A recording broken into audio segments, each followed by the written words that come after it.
Contrary no, the ayes have it. Call on Government Order of the Day number 4. Commerce, Cartels and Other Matters Amendment Bill, first reading. Mr Speaker. Honourable Craig Foss. Thank you, Mr Speaker. I move that the Commerce, Cartels and Other Matters Amendment Bill be now read for the first time. I nominate the Commerce Committee to consider the bill. The bill amends the Commerce Act 1986 to deter hardcore cartel conduct by clarifying the scope of the prohibition against hardcore cartels and introducing criminal sanctions for serious offending. While it might not be reflected in the title, the other important aspect of this bill is that it encourages pro-competitive collaboration by encouraging an exemption for collaborative activity and a clearance regime. This bill also makes a number of other amendments to the Act, including to the provisions that govern jurisdiction and penalties. The Government believes that a competitive, innovative economy trading successfully with the world is the best way to build sustainable economic growth that creates jobs and grows incomes. Effective competition underpins the productivity of individual firms and the public sector, and as a result plays an important role in the overall economy.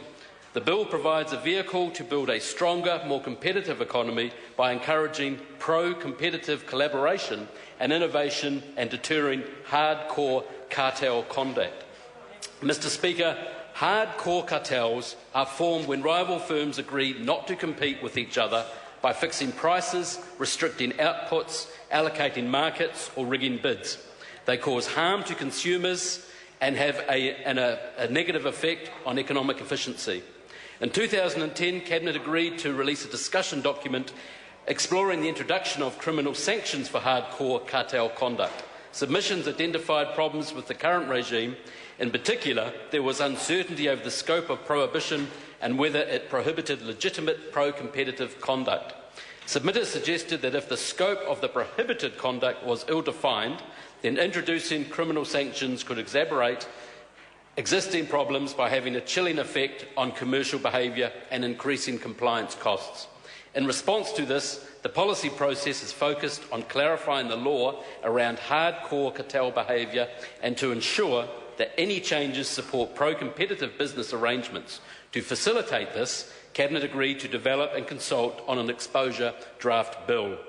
Turning to some of the amendments to the civil regime, the bill amends the current prohibition on hardcore cartels, which has been criticised as being unclear in scope. The amendments specifically prohibit price fixing, restricting output, allocating markets and bid rigging.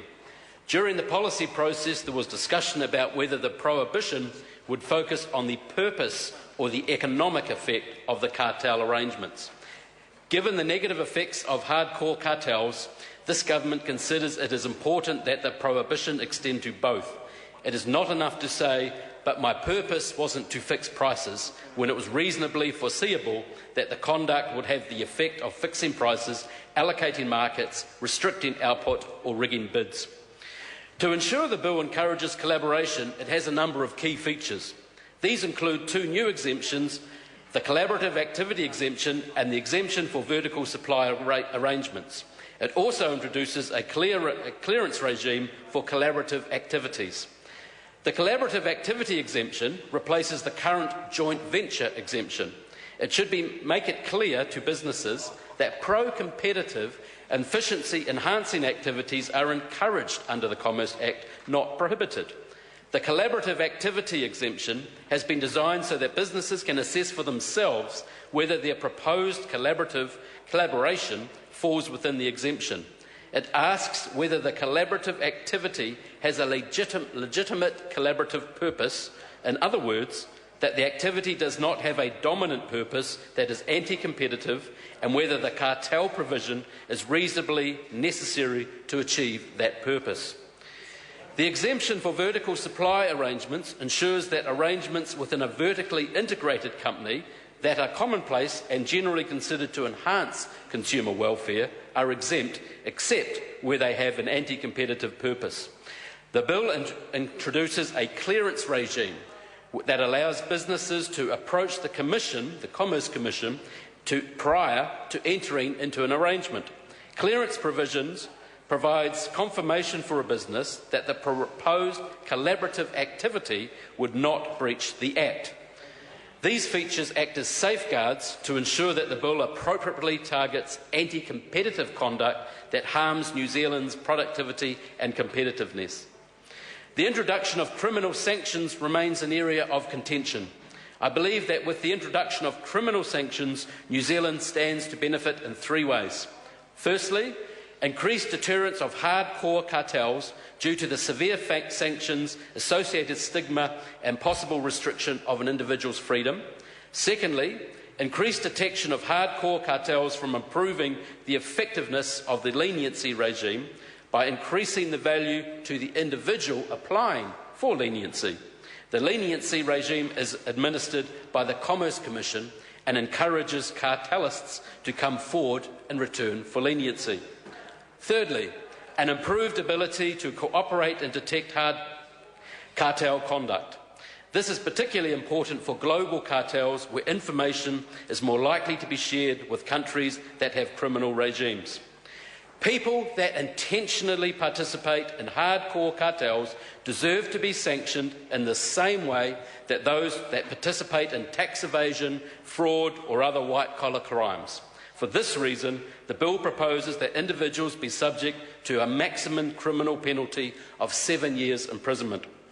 There is a real opportunity for the Select Committee process to add value by carefully considering the relationship between the civil and criminal regimes. We have the opportunity to enhance the workability of the regime where potential issues are identified in advance.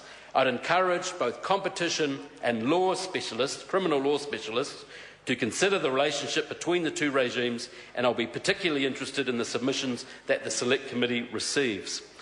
The bill makes a number of other amendments aimed at resolving specific issues that have arisen since the last major amendment to the competition provisions in the Commerce Act 2001. I would particularly welcome the Select Committee's views on the new regime, which encourages parties to mergers that take place wholly offshore but affect a market in New Zealand that may apply to the Commission for clearance. The regime sets out a process that would enable the Commission to apply to the High Court for a declaratory judgment that an offshore merger substantially lessens competition in a market in New Zealand.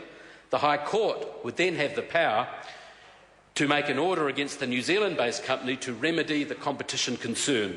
The regime raises a number of issues that are more complex than meets the eye. As currently drafted, the bill allows the Commerce Commission to apply for a declaration where an overseas person acquires a controlling interest in a New Zealand company. The controlling interest test in the bill creates a bright line test for overseas company. However, it sets a higher threshold for intervention than the test that would be applied if the merger was between two domestic entities. During the policy process, some submissions suggested that it may be appropriate to have two different tests. This is a discrete but important issue, and I would particularly welcome the Select Committee's views. I would like to thank those that have contributed to the policy process for this bill so far. Your submissions have helped shape the bill that is currently before us. I hope that all stakeholders continue to engage with the Select Committee proceedings in a similar manner. New Zealand has a world-class competition regime. The competition provisions of the Commerce Act have not been subject to any substantial amendment since 2001. Consequently, this is a significant piece of law reform that will ensure New Zealand is well placed in relation to its major trading partners. I commend the bill to the House. The question is that the motion be agreed to. The Honourable Clayton Cosgrove. Mr. Speaker,